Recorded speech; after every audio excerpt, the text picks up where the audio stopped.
ಆತ್ಮೀಯ ದೇವಶಂಡ್ರೆ ನಸರಿತಿನ ಯೇಸು ಕ್ರಿಸ್ತನ ಪರಿಶುದ್ಧವಾದಂಥ ನಾಮದಲ್ಲಿ ನಿಮ್ಮೆಲ್ಲರಿಗೂ ಸದಾ ಯಾವುದೇ ಕಾಲದ ಶುಭಾಭಿವಂದನೆಗಳನ್ನು ನಾನು ಸಲ್ಲಿಸ್ತಾ ಇದ್ದೇನೆ. ಆತ್ಮೀಯ ದೇವಶಂಡ್ರೆ, ವಿನೂತನವಾದಂಥ ಈ ದಿನವನ್ನು ದೇವರು ದಾನವಾಗಿ ನಮಗೆ ಅನುಗ್ರಹಿಸಿದ್ದಾನೆ. ಕಳೆದ ರಾತ್ರಿಯಲ್ಲೆಲ್ಲ ತನ್ನ ಮಹಾಕೃಪೆ ಮೂಲಕವಾಗಿ ಕಾದು ನಮ್ಮನ್ನು ನಡೆಸಿದಂಥ ಎಬೆನೇಸರಿಗೆ ಹೃದಯಗಳನ್ನು ತೆರೆದು, ದೇವ ನಿನಗೆ ಸ್ತೋತ್ರ, ನಡೆಸಿದಿ, ಬಲಪಡಿಸಿದಿ, ಕರ್ತನೆ ನಿನ್ನ ವಾಕ್ಯವನ್ನು ಕೇಳುವಂತೆ ಜೀವಂತವಾಗಿಸಿದಿ, ಅದಕ್ಕಾಗಿ ನಿನಗೆ ಧನ್ಯವಾದಗಳು ಎಂಬುದಾಗಿ ಹೇಳಿ ಆತನ ನಾಮವನ್ನು ನಾವು ಸ್ಮರಿಸುತ್ತಾ ಇವತ್ತು ದೇವರ ವಿಶೇಷವಾದಂಥ ವಾಗ್ದಾನವನ್ನು ಧ್ಯಾನಿಸುವುದಕ್ಕೆ ಹೋಗೋದಕ್ಕಿಂತ ಮೊದಲೇ ಆತ್ಮೀಯ ದೇವಶಂಡ್ರೆ, ಈ ದಿನದ ಪ್ರಕಟಣೆಗಳನ್ನು ಕೇಳುವಂಥವ್ರಾಗೋಣ. ಈ ದಿನ ಸಂಜೆ ಸರಿಯಾಗಿ 7 ಗಂಟೆಯಿಂದ 8:30 ತನಕ ನಡೆಯುವಂಥ ಕುಟುಂಬ ಪ್ರಾರ್ಥನೆಗಾಗಿ ದೇವರಿಗೆ ನಾನು ಸ್ತೋತ್ರಗಳನ್ನು ಸಲ್ಲಿಸ್ತೇನೆ.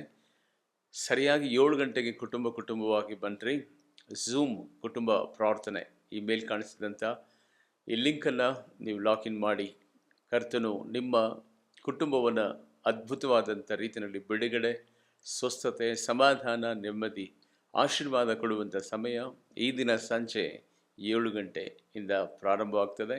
ಭಯಭಕ್ತಿಯಿಂದ ನಿಮ್ಮ ಮನೆಯಲ್ಲಿ ಕೂತುಕೊಂಡು ವಿಶೇಷವಾದಂಥ ಈ ಕುಟುಂಬ ಪ್ರಾರ್ಥನೆಯನ್ನು ಅಟೆಂಡ್ ಮಾಡಿ ದೇವರು ನಿಮ್ಮನ್ನು ಆಶೀರ್ವಾದ ಮಾಡಲಿ. ಅಷ್ಟು ಮಾತ್ರವಲ್ಲ, ಪ್ರೀತಿಯುಳ್ಳ ದೇವಶಂಡ್ರೆ, ಈಗಾಗಲೇ ಪ್ರಕಟಿಸಲ್ಪಡುವ ಹಾಗೆ ಸ್ಕ್ರೀನ್ ಮೇಲೆ ಕಾಣುತ್ತಿರುವಂಥ ಈ ನಂಬರ್ ಪ್ರಾರ್ಥನಾ ಮನವಿಗಳ ಒಂದು ನಂಬರ್ ಆಗಿರುವಂಥದ್ದಾಗಿದೆ. ನಿಮ್ಮ ಯಾವುದೇ ಅವಸರದ ಪ್ರಾರ್ಥನೆಗಳಿರುವುದಾದರೂ 9741791564 ಈ ನಂಬರಿಗೆ ಕಾಲ್ ಮಾಡಿ ತಿಳಿಸುವುದಾದರೆ ಖಂಡಿತವಾಗಿ ನಿಮಗೋಸ್ಕರವಾಗಿ ನಾವು ಪ್ರಾರ್ಥಿಸುತ್ತೇವೆ. ಒಂದು ವೇಳೆ ನಾವು ಪ್ರಾರ್ಥನೆಯಲ್ಲಿಯೂ ಅಥವಾ ಕೂಟಗಳಲ್ಲೂ ಇರುವಂಥ ಸಂದರ್ಭಗಳಲ್ಲಿ ನೀವು ಕಾಲ್ ಮಾಡಿದರೆ, ಒಂದು ವೇಳೆ ಯಾರೂ ತಪ್ಪಾಗಿ ತಿಳಿದುಕೊಳ್ಬೇಡ್ರಿ. ನಿಮ್ಮ ಮಿಸ್ ಕಾಲ್ ಬಂದ ಆ ಸಂಗತಿಯನ್ನು ತಿಳಿದ ತಕ್ಷಣವೇ ನಾವು ತಿರುಗಿ ಕಾಲ್ ಮಾಡಿ ನಿಮ್ಮ ಸಮಸ್ಯೆಗಳಿಗಾಗಿ ನಾವು ಪ್ರಾರ್ಥಿಸ್ತೇವೆ. ಕರ್ತನು ನಿಮ್ಮನ್ನು ಆಶೀರ್ವಾದ ಮಾಡಲಿ. ದೇವರ ಸನ್ನಿಧಾನದಲ್ಲಿ ಕ್ರೈಸ್ತ ಮಕ್ಕಳಿಗೆ ದೇವರು ಕೊಡಲ್ಪಟ್ಟಿರುವಂಥ ಒಂದು ಶ್ರೇಷ್ಠವಾದಂಥ ಒಂದು ಆಜ್ಞೆಯನ್ನಂತ ತಿಳ್ಕೋಬಹುದು, ಅಥವಾ ವೈಯಕ್ತಿಕವಾಗಿ ದೇವರ ಆಸೆ, ಕರ್ತನ ಒಂದು ಬಯಕೆ ಎಂಬುದಾಗಿ ತಿಳಿದುಕೊಳ್ಳಬಹುದು. ಅದೇನೆಂಬುದಾಗಿ ನೆನೆಸುವಾಗ, ಬೇಸರಗೊಳ್ಳದೆ ಯಾವಾಗಲೂ ಪ್ರಾರ್ಥಿಸಿರಿ. ಇದು ದೇವ ಮಕ್ಕಳಿಗೆ ಕೊಡಲ್ಪಟ್ಟಿರುವಂಥ ಒಂದು ಶ್ರೇಷ್ಠವಾದಂಥ ಮಾತು ಇದಾಗಿರುವಂಥದ್ದಾಗಿದೆ. ಬೇಸರಗೊಳ್ಳದೆ ಯಾವಾಗಲೂ ಅಂದರೆ ದಿನಾಲು ಪ್ರಾರ್ಥನೆ ಮಾಡಿರಿ ಎಂಬುದಾಗಿ ದೇವರು ತನ್ನ ವಾಕ್ಯದಲ್ಲಿ ಆತನು ಸ್ಪಷ್ಟಪಡಿಸಿದ್ದಾನೆ. ಪ್ರಾರ್ಥನೆಗೆ ಅಷ್ಟೊಂದು ಮಹತ್ವವನ್ನು ದೇವರು ಕೊಡೋದಕ್ಕೆ ಕಾರಣ ಏನಂತ ಹೇಳಿದರೆ, ನಮ್ಮ ದೇವರು ಪ್ರಾರ್ಥನೆಗಳನ್ನು ಕೇಳುವಂಥ ದೇವರು. ಒಂದು ವೇಳೆ ಭೂಲೋಕದ ಯಾವ ಸ್ಥಳದಲ್ಲಿ ನಿನ್ನ ಎಂಥ ಪರಿಸ್ಥಿತಿ ಇರುವುದಾದರೂ, ಎಂಥ ಕಷ್ಟವಾದಂಥ ಸ್ಥಿತಿ, ಸಂದಿಗ್ಧವಾದಂಥ ಪರಿಸ್ಥಿತಿ, ಪ್ರತಿಕೂಲಗಳ ಮಧ್ಯದಲ್ಲಿ ನೀವು ಇರುವಾಗಲೂ, ಒಂದು ವೇಳೆ ಆ ಸಂದರ್ಭದಲ್ಲಿ ನಿನ್ನ ಜೊತೆಯಲ್ಲಿರುವಂಥ ಸ್ನೇಹಿತರು ಅಥವಾ ನಿನಗೆ ಸಹಾಯ ಮಾಡಬೇಕೆಂಬುದಾಗಿ ಅಪೇಕ್ಷೆ ಪಡುವಂಥ ವ್ಯಕ್ತಿಗಳು ಬರದೇ ಇರ್ಬೋದು.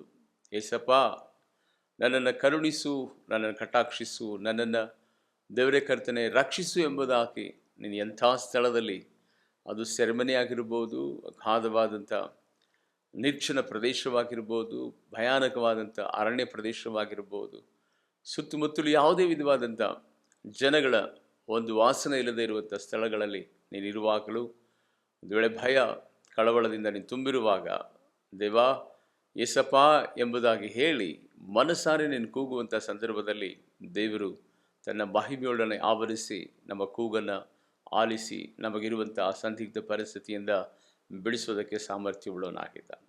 ಅದಕ್ಕಾಗಿಯೇ ಕರ್ತನ ಸನ್ನಿಧಾನದಲ್ಲಿ ಯೇಸು ಸ್ವಾಮಿ ಹೇಳಿದಂಥ ಸಂಗತಿ, ಬೇಸರಗೊಳ್ಳದೆ ಯಾವಾಗಲೂ ದಿನಾಲು ಪ್ರಾರ್ಥನೆ ಮಾಡಿರಿ ಎಂಬುದಾಗಿ. ದೇವಚಂದ್ರೆ, ಪ್ರಾರ್ಥನೆ ನಾವು ಯಾವಾಗ ಮಾಡ್ತೇವೆ ಗೊತ್ತಾ? ನಮಗೆ ಕಷ್ಟ ಬಂದಾಗ ಮಾತ್ರ ಪ್ರಾರ್ಥನೆ ಮಾಡ್ತೇವೆ.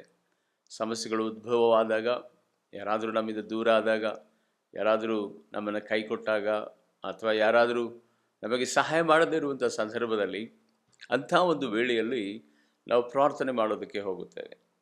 ಇದು ಸ್ವಾರ್ಥದ ಪ್ರಾರ್ಥನೆ, ಅವಶ್ಯಕತೆಯ ಪ್ರಾರ್ಥನೆ. ಆದರೆ ಕರ್ತನ ಮಕ್ಕಳಾಗಿರುವಂಥ ನಮಗೆ ಇರಬೇಕಾದಂಥ ಪ್ರಾಮುಖ್ಯವಾದಂಥ ಅರ್ಹತೆ ಯಾವುದು ಗೊತ್ತಾ? ಎಲ್ಲ ಸಮಯಗಳಲ್ಲಿ, ಎಲ್ಲ ಸ್ಥಿತಿಗತಿಗಳಲ್ಲಿ, ಎಲ್ಲ ವೇಳೆಯಲ್ಲಿಯೂ ನಮ್ಮ ದೇವರು ಪ್ರಾರ್ಥನೆಯನ್ನು ಕೇಳುವಂಥ ದೇವರಾಗಿರೋದರಿಂದ ಬರೀ ಕಷ್ಟದ ಸಮಯದಲ್ಲಿ, ಅನಾರೋಗ್ಯದ ಸಮಯದಲ್ಲಿ, ಒಂಟಿತನದ ಸಮಯದಲ್ಲಿ ಪ್ರಾರ್ಥಿಸದೆ, ಆತ್ಮೀಯ ದೇವಚಂದ್ರೇ, ನಮ್ಮ ಆಧ್ಯಾತ್ಮಿಕತೆ ಬದುಕು ಯಾವಾಗಲೂ ಸದೃಢಗೊಳ್ಳುವುದಕ್ಕೆ ಪ್ರಾರ್ಥನೆ ಭಾಳ ಪ್ರಾಮುಖ್ಯವಾದಂಥ ಒಂದು ಬೇರಾಗಿರುವಂಥದ್ದಾಗಿದೆ. ಅದಕ್ಕಾಗಿ ಎಲ್ಲ ದಿನಗಳಲ್ಲಿ ನಮ್ಮ ದಿನ ಪ್ರಾರ್ಥನೆಯಿಂದ ಪ್ರಾರಂಭವಾಗಬೇಕು. ನಮ್ಮ ದಿನ ಅಂತ್ಯ ಪ್ರಾರ್ಥನೆಯಲ್ಲೇ ಮುಗಿಸಬೇಕು. ಇದು ದೇವರು ಇಷ್ಟಪಡುವಂಥ ಸಂಗತಿ. ಅದಕ್ಕೆ ಯೆಶಾಯ ಪ್ರವಾದನೆ ಗ್ರಂಥದಲ್ಲಿ ದೇವರು ಹೇಳ್ತಾನೆ, ಇಗೋ ನೀನು ಮೊರೆ ಇಡುವಾಗಲೆಲ್ಲ ನಾನು ನಿನ್ನ ಸಮೀಪದಲ್ಲೇ ಇದ್ದೇನೆ, ನಿನ್ನ ಕೂಗನ್ನು ಕೇಳಿ ನಿನಗೆ ನಾನು ಉತ್ತರವನ್ನು ಕೊಡುತ್ತೇನೆ ಎಂಬುದು. ನೀನು ಮೊರೆ ಇಡುವಾಗಲೆಲ್ಲ ನಾನು ನಿನ್ನ ಸಮೀಪದಲ್ಲೇ ಇರ್ತೇನೆ, ನೀನು ಕೂಗುವಾಗಲೆಲ್ಲ ನಾನು ನಿನಗೆ ಉತ್ತರವನ್ನು ಕೊಡುತ್ತೇನೆ ಎಂಬುದಾಗಿ. ಹೌದು ದೇವಚಂದ್ರೇ, ನಾವು ಆರಾಧಿಸುವಂಥ ದೈವ యేసయ్ಯ ನಾವು ಕೂಗುವ ಎಲ್ಲ ಸಮಯಗಳಲ್ಲಿ ನಮ್ಮ ಸಮೀಪದಲ್ಲೇ ಆತನು ಇರುತ್ತಾನೆ. ನಾವು ಪ್ರಾರ್ಥಿಸುವಾಗ ಆತನು ಬಹುಬೇಗನೆ ಉತ್ತರವನ್ನು ಕೊಡುತ್ತಾನೆ. ಅದಕ್ಕಾಗಿಯೇ ಅನೇಕರು ಅಂದುಕೊಳ್ಳಬಹುದು, ನೀವೇನೋ ಹೇಳ್ತಾ ಇದ್ದೀರಾ, ದಿನಾಲು ಯಾವಾಗಲೂ ಬೇಸರಗೊಳ್ಳದೆ ಪ್ರಾರ್ಥನೆ ಮಾಡ್ರಿ ಎಂಬುದಾಗಿ. ಎಷ್ಟೋ ವರ್ಷಗಳಿಂದ ಒಂದು ಸಂಗತಿಗಾಗಿ ಪ್ರಾರ್ಥನೆ ಮಾಡ್ತಾ ಇದ್ದೇನೆ, ಅದು ನನ್ನ ಜೀವಿತದಲ್ಲಿ ನೆರವೇರ್ತಾ ಇಲ್ಲ, ಸಕ್ಸಸ್ ಆಗ್ತಾ ಇಲ್ಲ. ಎಷ್ಟೋ ದಿನಗಳ ಕಾಲ ಪ್ರಾರ್ಥನೆ ಮಾಡಿ ಇದು ನನ್ನ ಲೈಫಲ್ಲಿ ನಡೆಯೋದಿಲ್ಲ, ಆಗೋದಿಲ್ಲ ಎನ್ನುವಂಥ ಒಂದು ಮನೋಭಾವನೆಯಿಂದ ನಾನು ಬಿಟ್ಟುಬಿಟ್ಟಿದ್ದೇನೆ. ಇವತ್ತು ನೋಡಿದರೆ ನೀವು ಯಾವಾಗಲೂ ಬೇಸರಗೊಳ್ಳದೆ ಪ್ರಾರ್ಥನೆ ಮಾಡ್ರಿ ಎಂಬುದಾಗಿ ನೀವು ಹೇಳ್ತಾ ಇದ್ದೀರಿ ಅಂತ. ಹೌದು ಪ್ರೀತಿಯುಳ್ಳ ದೇವಚಂದ್ರೇ, ಯಾಕೆ యేಸಯ್ಯ ಈ ಮಾತನ್ನು ಸ್ಪಷ್ಟಪಡಿಸುತ್ತಾನೆ ಎಂಬುದಾಗಿ ನಾವು ನಡೆಸುವಾಗ, ಅದ್ಭುತಗಳು ಯಾವಾಗ ನಡೀತದೋ, ಯಾವಾಗ ದೇವರು ತನ್ನ ಕಾರ್ಯವನ್ನು ಪ್ರಾರಂಭಿಸುತ್ತಾನೋ, ಯಾವ ಸಂದರ್ಭದಲ್ಲಿ ನಮ್ಮ ಬದುಕಿನಲ್ಲಿ ಆಶ್ಚರ್ಯಕರವಾದಂಥ ಸಂಗತಿಗಳನ್ನು ನಡೆಸುತ್ತಾನೋ ಗೊತ್ತಿಲ್ಲ. ಯಾಕೆಂದರೆ ನಮ್ಮ ದೇವರು ಕೂಗನ್ನು ಆಲಿಸುವಂಥ ದೇವರು. ತನ್ನ ಮಕ್ಕಳು ಕೂಗುವ ಎಲ್ಲ ಸಂದರ್ಭಗಳಲ್ಲಿಯೂ ಉನ್ನತವಾಗಿ ಆತನು ಮಾನಿಸುವಂಥ ದೇವರು ನಮ್ಮ ಕರ್ತನಾಗಿದ್ದಾನೆ. ಅದಕ್ಕಾಗಿ ದೇವರ ಸನ್ನಿಧಾನದಲ್ಲಿ ನೀನು ಒಂದು ವೇಳೆ ಪ್ರಾರ್ಥನಾ ಜೀವಿತದಲ್ಲಿ ನಿರಾಸೆಯನ್ನು ಹೊಂದಿರುವುದಾದರೆ, ಎಷ್ಟು ದಿನ ಪ್ರಾರ್ಥನೆ ಮಾಡಲಿ, ಏನಂತ ಪ್ರಾರ್ಥನೆ ಮಾಡಲಿ, ಹೇಗೆ ಪ್ರಾರ್ಥನೆ ಮಾಡಲಿ, ಎಷ್ಟು ಪ್ರಾರ್ಥಿಸಿದರೂ ಸದಾ ನನ್ನ ಬದುಕಿನಲ್ಲಿ ಇದು ನೆರವೇರ್ತಾ ಇಲ್ವಲ್ಲ ಎಂಬುದಾಗಿ ಒಂದು ವೇಳೆ ಕ್ರಾಂತರಾಗಿ ನೀವಿರುವುದಾದರೆ, ದೇವರ ವಾಕ್ಯದಲ್ಲಿಂದಲೇ ಯಾಕೆ ದೇವರು ತಡ ಮಾಡುತ್ತಾನೆ ಎಂಬುದಾಗಿ ದೇವರ ಸನ್ನಿಧಾನದಲ್ಲಿ ಸ್ವಲ್ಪ ಸಮಯಗಳ ಕಾಲ ಧ್ಯಾನ ಮಾಡೋಣ.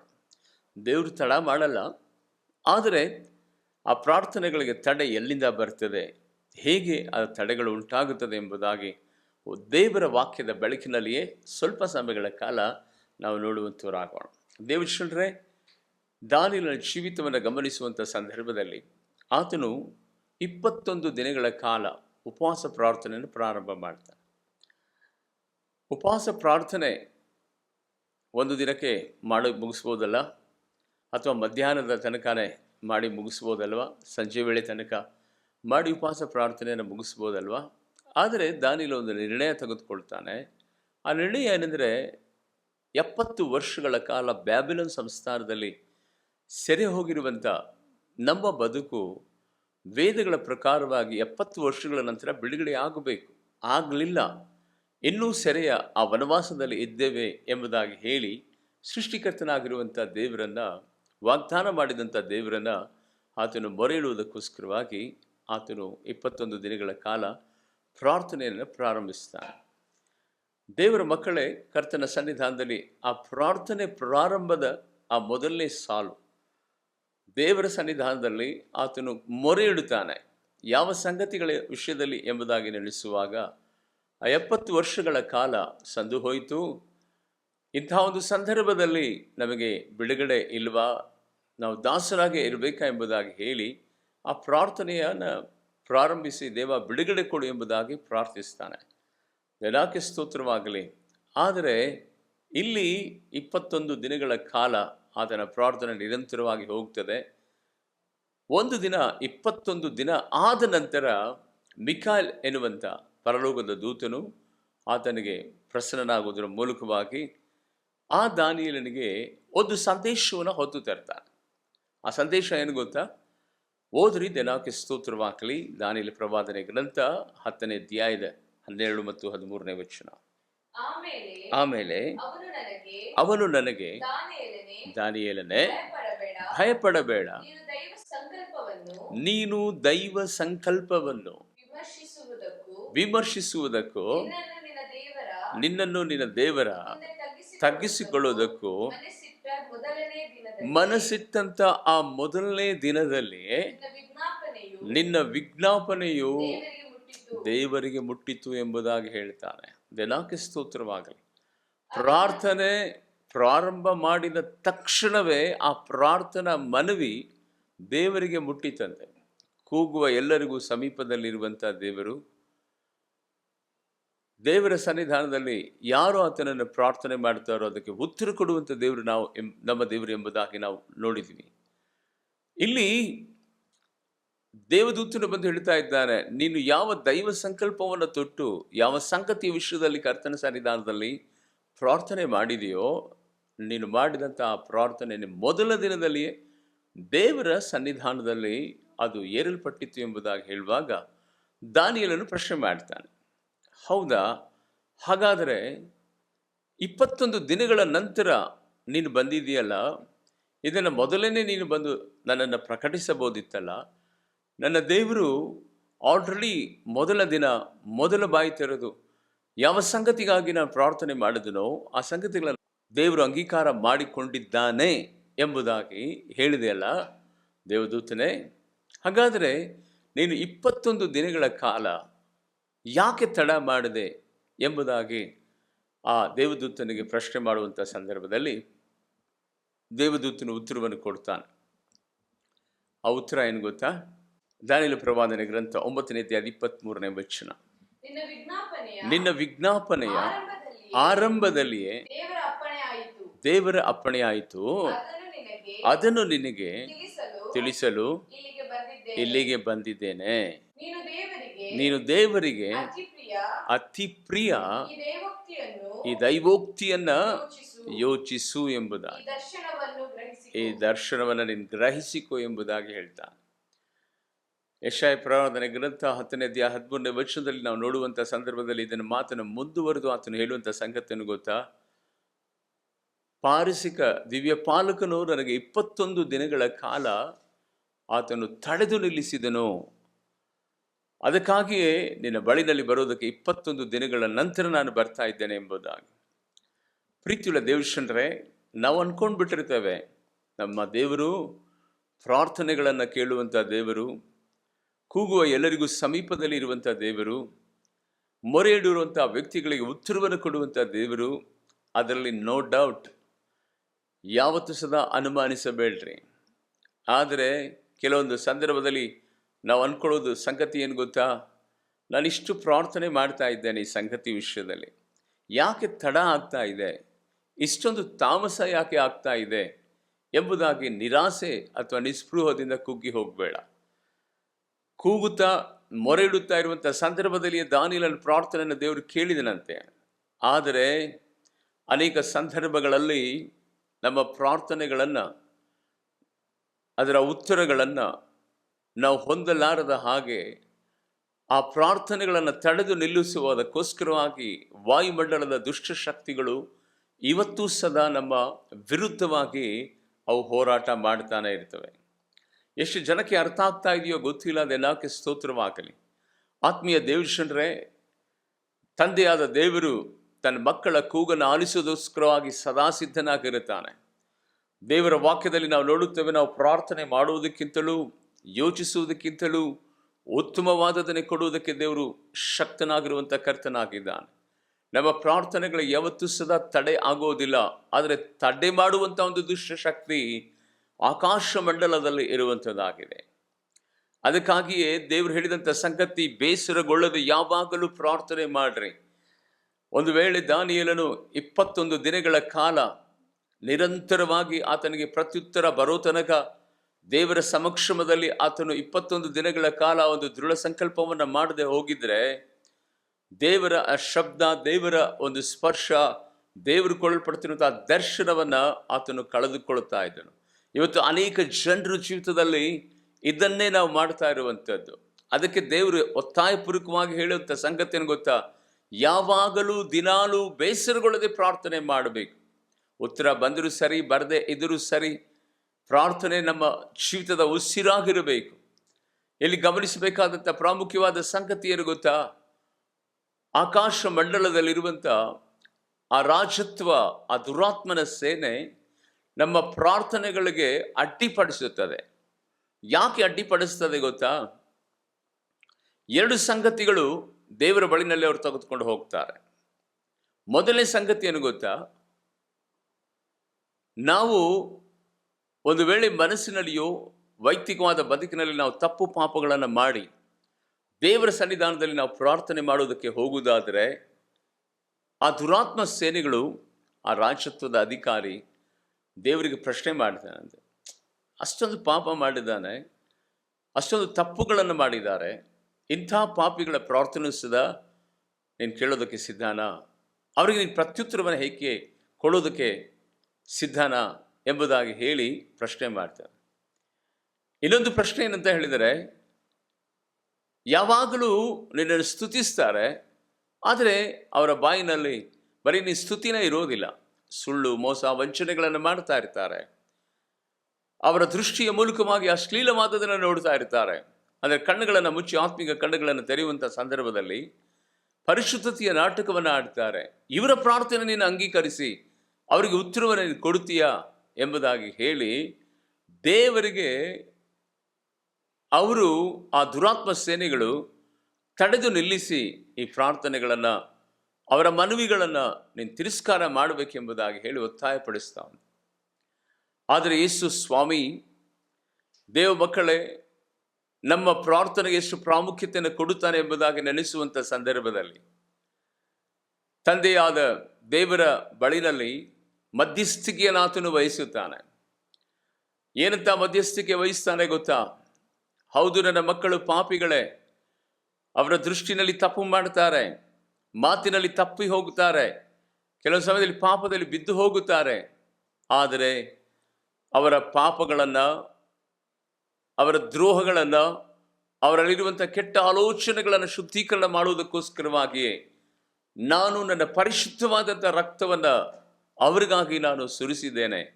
ದೇವಾ, ಈಗೋ ಅವರ ತಪ್ಪುಗಳನ್ನು, ಅವರ ಪಾಪಗಳನ್ನು ನೀನು ನೋಡದೆ, ಒಂದು ಸಾರಿ ಅವರ ಪಾಪ, ಅವರ ದ್ರೋಹ, ಅವರಿಗಿರುವಂಥ ಬಲಹೀನತೆಗೋಸ್ಕರವಾಗಿ ನಾನು ಸುರಿಸಲ್ಪಟ್ಟಂಥ ಈ ರಕ್ತದಿಂದ ಒಂದು ಸಾರಿ ದೃಷ್ಟಿ ಹರಿಸಿ ನೋಡು.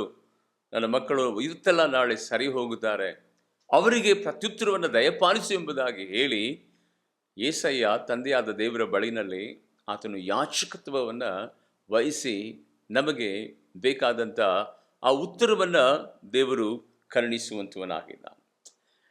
ಪ್ರೀತಿಯುಳ್ಳ ದೇವಶನರ, ಎಷ್ಟೊಂದು ಕರುಣೆ, ಕೃಪೆಯನ್ನು ದೇವರು ನಮ್ಮ ಜೀವಿತದಲ್ಲಿ ಆತನು ತೋರಿಸುವಂತವನಾಗಿದ್ದಾನೆ. ಇಲ್ಲಿ ಇದೇ ಘಟನೆ ನಡೆದಿದ್ದು 21 ದಿನಗಳ ನಂತರ ದೇವದೂತನು ಬಂದು ಹೇಳ್ತಾ ಇದ್ದಾನೆ, ಮೇದ್ಯ ಪಾರಸಿಕರ ದಿವ್ಯ ಪಾಲಕನು ಆಕಾಶ ಮಂಡಲದಲ್ಲಿ ನನ್ನನ್ನು ತಡೆದು ನಿಲ್ಲಿಸಿದನಂತ. ಇವತ್ತು ನಿನ್ನ ಬದುಕಿನಲ್ಲಿ ಸದಾ ಪ್ರಾರ್ಥನೆಗಳಿಗೆ ಪ್ರತ್ಯುತ್ತರ ಆಲ್ರೆಡಿ ಸಿಕ್ಬಿಟ್ಟಿರ್ತದೆ. ಆದರೆ ಅದು ತಡವಾಗೋದಕ್ಕೆ ಕಾರಣ ಏನು ಗೊತ್ತಾ? ನಮ್ಮ ತಪ್ಪು ಪಾಪಗಳು, ನಮ್ಮ ಅನೀತಿ ಅಕ್ರಮಗಳು. ಅದನ್ನು ತಡೆದು ನಿಲ್ಲಿಸಿ ದುರಾತ್ಮನು ಯಾವಾಗಲೂ ಒಂದು ದಿನ ಅದು ಪ್ರಕಟಪಡಿಸುವ ಹಾಗೆ ಯೇಸು ಸ್ವಾಮಿ ತನ್ನ ರಕ್ತದ ಮೂಲಕವಾಗಿ ಆ ಪ್ರಾರ್ಥನಾ ಮನವಿಯನ್ನು ಶುದ್ಧೀಕರಣ ಮಾಡಿದ ನಂತರ ನಮಗೆ ಆತನು ಗೋಚರವಾಗುವ ಹಾಗೆ ಮಾಡುವ ತನಕ ದೇವರ ಸನ್ನಿಧಾನದಲ್ಲಿ ಕಾದಿರಬೇಕಂತೆ, ವೇಟ್ ಮಾಡಬೇಕಂತೆ. ಪ್ರೀತಿಯುಳ್ಳ ದೇವಜನರೇ, ಪ್ರಾರ್ಥನೆಗಳಿಗೆ ಯಾಕೆ ತಡೆ ಆಗ್ತದೆ ಅರ್ಥ ಆಯ್ತಾ ನಿಮಗೆ? ನಾವು ಮಾಡುವಂಥ ತಪ್ಪು ಪಾಪಗಳು, ನಾವು ಮಾಡುವಂಥ ಅಕ್ರಮ, ನಾವು ಮಾಡುವಂಥ ಸುಳ್ಳು ವಂಚನೆ ಕ್ರಿಯೆಗಳು ಆಕಾಶ ಮಂಡಲದಲ್ಲಿ ಆ ಪ್ರಾರ್ಥನೆಗಳನ್ನು ತಡೆದು ನಿಲ್ಲಿಸ್ತದೆ. ಆ ಪ್ರಾರ್ಥನೆಗಳನ್ನು ಮುಟ್ಟಿಸುವುದಕ್ಕೋಸ್ಕರವಾಗಿ ಪರಲೋಕದ ತಂದೆಯಾದ ದೇವರ ಬಳಿನಲ್ಲಿ ಏಸಯ್ಯ ಯಾಚಕತ್ವವನ್ನು ವಹಿಸಿ ತನ್ನ ದೂತರನ್ನು ಕಳಿಸಿ ನಮಗೆ ಪ್ರತ್ಯುತ್ತರವನ್ನು ಕೊಡುವ ತನಕ ನಾವು ದೇವರ ಸಮಕ್ಷಮದಲ್ಲಿ ಕಾದು ಕುಳಿತಿರಬೇಕು. ದೇವ ಮಕ್ಕಳೇ, ಸತತವಾಗಿ 70 ವರ್ಷಗಳ ಕಾಲ ಕಳೆದು ಹೋಯಿತು. ಬ್ಯಾಬಿಲೋನ್ ಸಂಸ್ಥಾನದಲ್ಲಿ ದಾನಿಯೇಲನ ಒಳಗೂಡಿ ಬಂದಂಥ ಎಲ್ಲ ಯಹೂದ್ಯರು ಅಲ್ಲಿ ಆ ಸೆರೆಯ ವನವಾಸದ ಅನುಭವದಲ್ಲಿರುವಂಥ ಸಂದರ್ಭದಲ್ಲಿ ದಾನಿಯೇಲನು ತನಗೋಸ್ಕರವಾಗಿ ಪ್ರಾರ್ಥನೆ ಮಾಡಲಿಲ್ಲ. ತನ್ನ ಹಿತಕ್ಕಾಗಿ ಆತನು ಪ್ರಾರ್ಥನೆ ಮಾಡಲಿಲ್ಲ. ನನ್ನ ಜನರನ್ನು ಬಿಡುಗಡೆಗೊಳಿಸಪ್ಪ, ನನ್ನ ಜನರನ್ನ ದೇವರೇ ಕರ್ತನೆ ಮತ್ತೆ ಯೆರೂಸಲೇಮಿಗೆ ಹೋಗಿ ನಿನ್ನ ನಾಮವನ್ನು ನಾವು ಆರಾಧಿಸುವಂತೆ ಸಹಾಯ ಮಾಡು ಎಂಬುದಾಗಿ ಆತನು ಪ್ರಾರ್ಥನೆ ಮಾಡಿದ. ಆ ಪ್ರಾರ್ಥನೆ ಅವತ್ತೇ ದೇವರ ಸನ್ನಿಧಾನದಲ್ಲಿ ಮುಟ್ಟಲ್ಪಟ್ಟಿತು. ದೇವರ ಸನ್ನಿಧಾನದಲ್ಲಿ ಆತ್ಮೀಯ ದೇವಜನರೇ, 21 ದಿನಗಳ ನಂತರ ಆ ಮಿಕಾಯಲ್ ದೇವದೂತನು ಬಂದು ಹೇಳಿದ ಮೇಲೆ ಅದೇ ರಾತ್ರಿಯಲ್ಲಿ ಬ್ಯಾಬಿಲೋನ್ ಸಂಸ್ಥಾನದಿಂದ 70 ವರ್ಷದ ಸೆರೆವಾಸಕ್ಕೆ ಅಂತ್ಯವಾಗ್ತದೆ. ಎಲ್ಲ ಯಹೂದ್ಯರು ತಮ್ಮ ಪವಿತ್ರವಾದಂಥ ದೇವ ಸನ್ನಿಧಾನ ಇರುವಂಥ ಯೆರೂಸಲೇಮಿಗೆ ಅವರು ಪ್ರಯಾಣವನ್ನು ಬೆಳೆಸುತ್ತಾರೆ. ಎಷ್ಟು ಜನಕ್ಕೆ ಅರ್ಥ ಆಯಿತೋ ಗೊತ್ತಿಲ್ಲ, ಅದಕ್ಕೆ ಸ್ತೋತ್ರವಾಗಲಿ. ಅದಕ್ಕಾಗಿಯೇ ಪ್ರಾರ್ಥನೆ ವಿಷಯದಲ್ಲಿ ನಾವು ಯಾವತ್ತೂ ಸದಾ ನಿರಾಶಾದಾಯಕರಾಗಿರಬಾರ್ದು, ಆಶಾದಾಯಕ ಉಳ್ಳವರಾಗಿರಬೇಕು.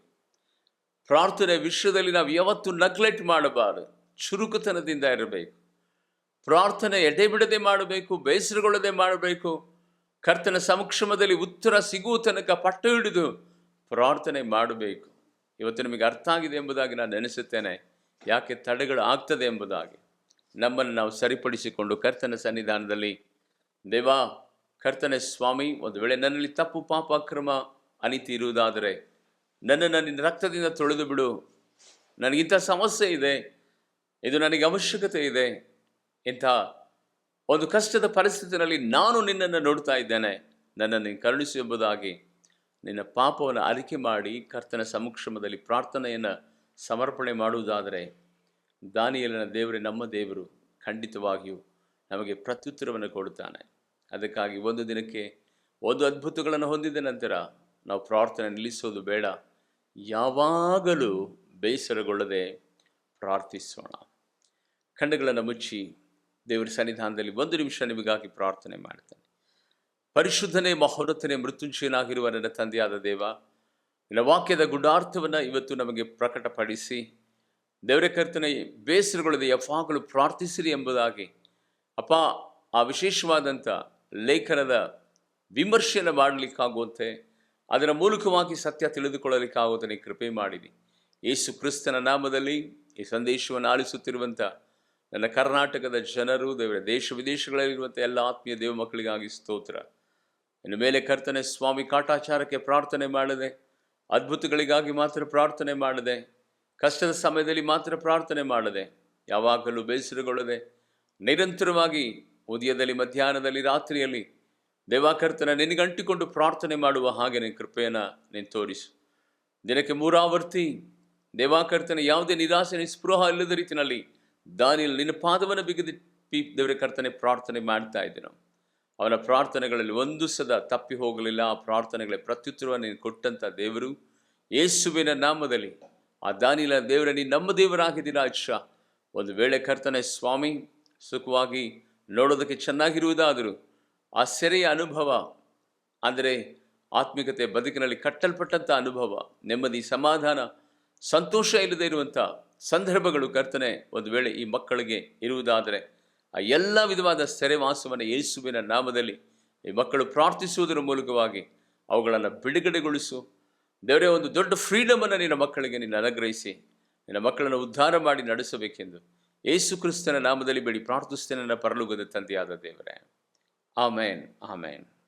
ಆತ್ಮೀಯ ದೇವಜನರೇ, ಈ ವಿಶೇಷವಾದ ಸಂದೇಶವನ್ನು ಅಟ್ಲೀಸ್ಟ್ ಒಂದು 100 ಜನಕ್ಕಾದರೂ ಶೇರ್ ಮಾಡಿರಿ, ಸ್ಟೇಟಸಲ್ಲಿ ಹಾಕಿರಿ, ವಾಟ್ಸಪ್ ಗ್ರೂಪ್ಗಳಲ್ಲಿ ನೀವು ಶೇರ್ ಮಾಡಿರಿ. ಅನೇಕ ಆತ್ಮೀಯ ಮಕ್ಕಳು ಇನ್ನು ಪ್ರಾರ್ಥನೆಯಲ್ಲಿ ಹೃದಯಾಗುವಾಗ ಅದರ ಎಲ್ಲ ಆಶೀರ್ವಾದ ನಿಮಗೂ ನಿಮ್ಮ ಕುಟುಂಬಕ್ಕೂ ಉಂಟಾಗಲಿ. ಇದುವರೆಗೆ ಸಬ್ಸ್ಕ್ರೈಬ್ ಮಾಡ್ಕೊಳ್ಳದೆ ಇರುವುದಾದರೆ ಪಾಸ್ಟರ್ ಜೆ ವೆಂಕಟೇಶ್ ಎನ್ನುವಂಥ ಯೂಟ್ಯೂಬ್ ಚಾನಲನ್ನು ಸಬ್ಸ್ಕ್ರೈಬ್ ಮಾಡಿಕೊಳ್ಳ್ರಿ. ಕರ್ತನು ನಿಮ್ಮನ್ನು ಆಶೀರ್ವಾದ ಮಾಡಲಿ. Praise lord.